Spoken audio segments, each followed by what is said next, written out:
Why do we think that we need to pay for college to be successful? Because yeah, data seems to support that. But how real is this? And how easy is it to get to these numbers without having to pay the expensive costs? So we asked these exact questions to very successful people, and this is what I got. This is a question I've never thought about before. I got a little sweaty thinking about that, actually. A couple of weeks ago, I realized that some people that I know didn't follow the traditional success road of studying, earning a degree, and succeeding. I mean, Steve Jobs dropped out. Mark Zuckerberg dropped out. And yeah, sure, these are extreme cases of success. But do you know who also dropped out of college and has a great life? My dad. And he didn't invent Facebook. Because sometimes success is having what you need to have a chilled out life. I mean, look at me. Well, I'm not there yet, and I'm actually far, but the road is definitely there. But still, I was thinking about this question.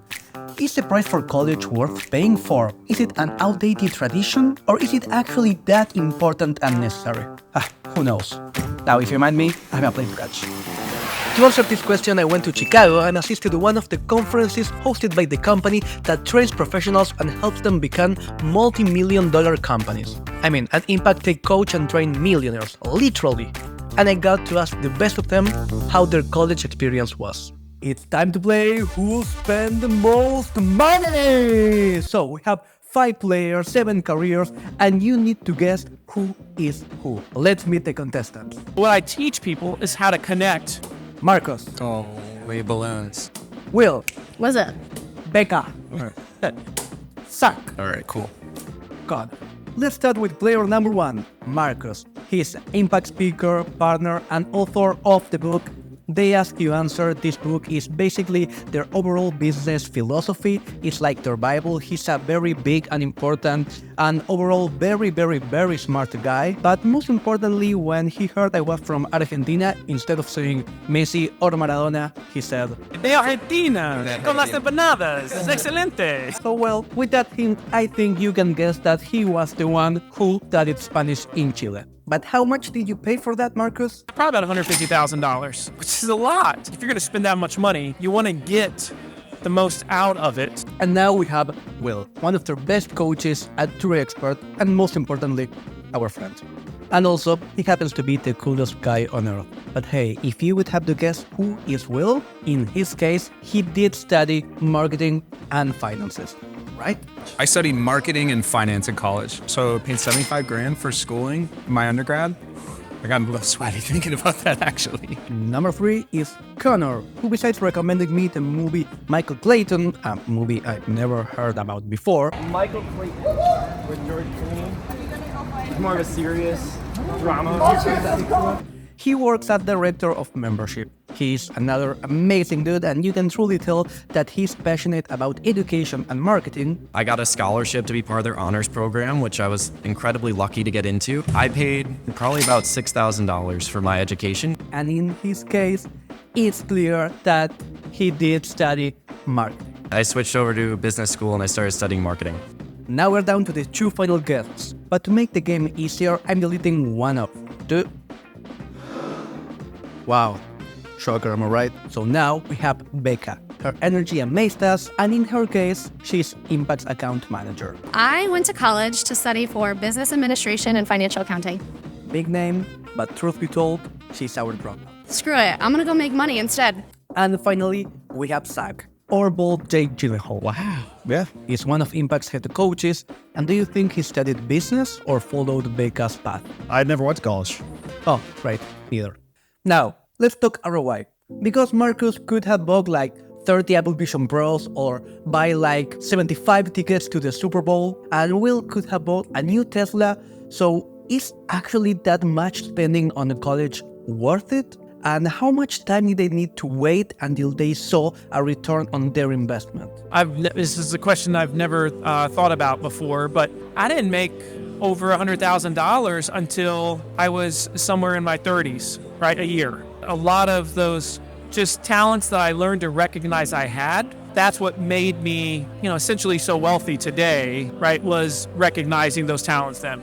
let me just say this. Like, one of the things that happened to me in college is I developed a love of learning. And a moment that really changed my life, when I was in university, I went to a garage sale, right? Because we're all broke, when we're in university. And I picked up a book for 75 cents. And that book was How to Win Friends and Influence People by Dale Carnegie, right?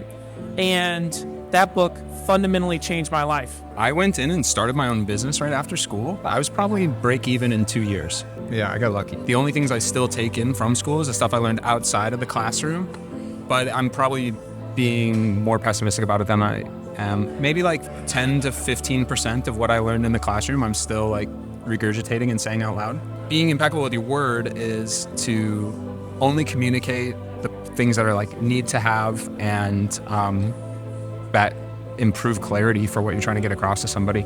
You can get an amazing education at a school. You don't have to go to the big, flashy college, but you can also be successful afterwards. As I look back, like those moments while I was in school I got to meet executives, I got to meet people that were doing things really differently. It was so inspiring for me. And I think that's a lot of what the college experience should be about, but I don't think enough people spend time on it. School's about teaching you how to learn. And as I look back now, like, a lot of my job is learning how to be successful. You don't figure it out and have your whole world figured out right after school. Your job is to learn how to learn and how to learn effectively. Well, in my book, that's still pretty worth it. But how was it for people who didn't go the full college route? For example, why did Sad choose to jump straight into business instead of studying? Well, I was very entrepreneurial, so I started some businesses when I was even in high school, some online businesses. So I felt like I just wanted to get to work as soon as possible when I graduated high school. It seemed to me as like, well, I can either choose to spend money right now to learn something that I'm kind of already doing, or I could just go ahead and start applying it. So I started businesses versus going to college. So be a learner, be willing to get in, try things, read books, find a mentor, do things to invest in yourself, because the more you invest in yourself, the more value you're going to be able to bring to people around you.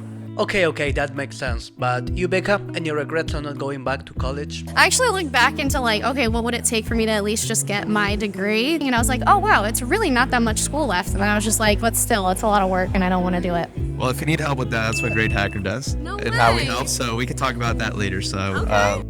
So in my opinion, I think it's pretty clear that you can have a successful life without having to spend that much money in college. Well, like you can even skip college and have a successful life. But I can also recognize that it's a matter of statistics and that receiving higher education will really boost your possibilities of landing a better job that is going to pay you way more and of course improve how you are going to live your life. But for me, it's always going to be interesting to ask myself, could I have gotten here without having spent that much money? And thinking about the possibility of replying to myself yes is what will always keep me intrigued. But what do you think? From what I'm saying, from your own experiences, from what we heard from the guests that we had today and the people that we interviewed, please let us know in the comments. And if you don't mind me, I have a movie to watch.